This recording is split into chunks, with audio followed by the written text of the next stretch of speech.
Good afternoon. I'm David Kurpius, Dean of the Missouri School of Journalism, and I'd like to welcome you to the 2018 Missouri-Hurley Symposium.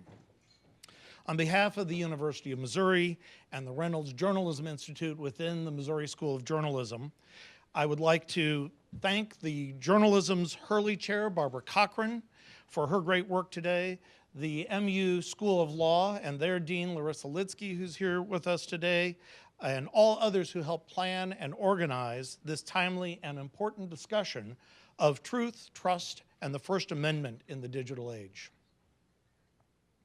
This morning, experts helped us understand the challenges that lie at the intersection of media, law, and technology. Our society seeks truth, tolerance, and transparency. These are core values of journalism. Perhaps we as journalists often take them for granted, or used to at least, but we must become ever more diligent in safeguarding these values we hold dear. History stands as a testament to the notion that a vigorous fourth estate is essential to a healthy democracy. To the media attorneys, legal scholars, and journalists who provided insights this morning, a heartfelt thank you. Your unique perspectives and experiences have provided me with three key points that I will take home to the Missouri School of Journalism. Our faculty and students are on the front line of the challenges facing our field through their work in our hands-on, community-facing professional news operations and outlets. These include a community newspaper, a fully commercial NBC affiliate, a city magazine, and an NPR station. Our students understand the complexities that multimedia, multi-platform reporting present. Point number one, the fundamentals of journalism have not changed.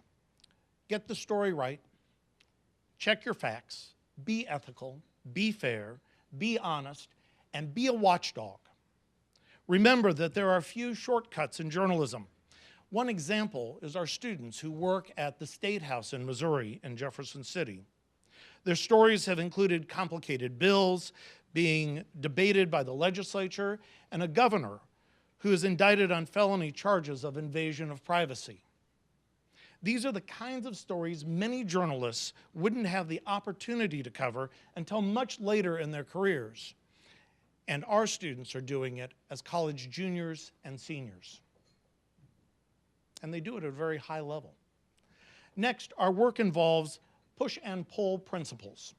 The industry is relying on our young journalists to engage and attract news junkies, as well as those seemingly disinterested, with relevant content. This means not covering the story in the same way as everyone else, allowing silent voices to be heard and representing and respecting other viewpoints and opinions. Top market ratings at the Missourian, KOMU TV, and KBIA FM receive for local news coverage are but one indicator that we are having some success, but this is a daily commitment that we are committed to continuing. Point number three, no margin, no mission. Journalism needs to be profitable if it is to survive and thrive. The citizenry is depending on us as the stewards of the public trust.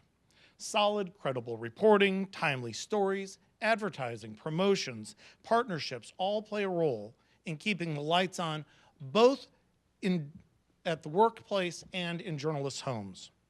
We've been trying to walk this talk at the Missouri School of Journalism since 1908. I'd like to add a bonus point. Leadership is the key to success. I'd like to thank Mike Jenner, our Houston Hart Chair, for his leadership as the interim executive editor at the Columbia Missourian. His tenure started as one of those, it's just for a few months, Mike. Here, almost 18 months later, I did not keep my promise.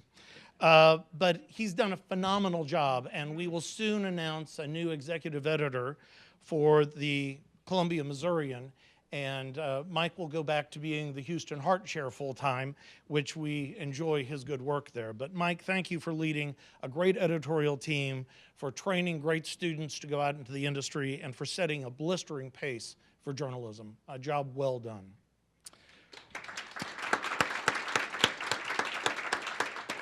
And I recognize I just made Mike uncomfortable, but that's okay. Another person I'd like to acknowledge who's not here with us today, but has had a equally significant part of the role of developing great journalists for our democracy, is Kent Collins, who's retiring after more than 30 years at KOMU and the Missouri School of Journalism. This station, the only network affiliate where the students are the journalists under the tutelage of professional journalists at the station, is just amazing. It's earned the highest honors in TV history and in industry, and it's produced quality work by our students. It is making a significant contribution and winning top national awards. That is, our student journalists competing against professionals and winning. It's impressive. And finally, David Reese, who is across town at the museum today. Last night he opened up the 75th version of Pictures of the Year International, which is based at the Reynolds Journalism Institute within the Missouri School of Journalism. David is a leader in photojournalism and has made sure that the School of Journalism has maintained its leadership in photojournalism. I encourage you to go see this significant exhibit over the next several months at the museum. It really is fantastic.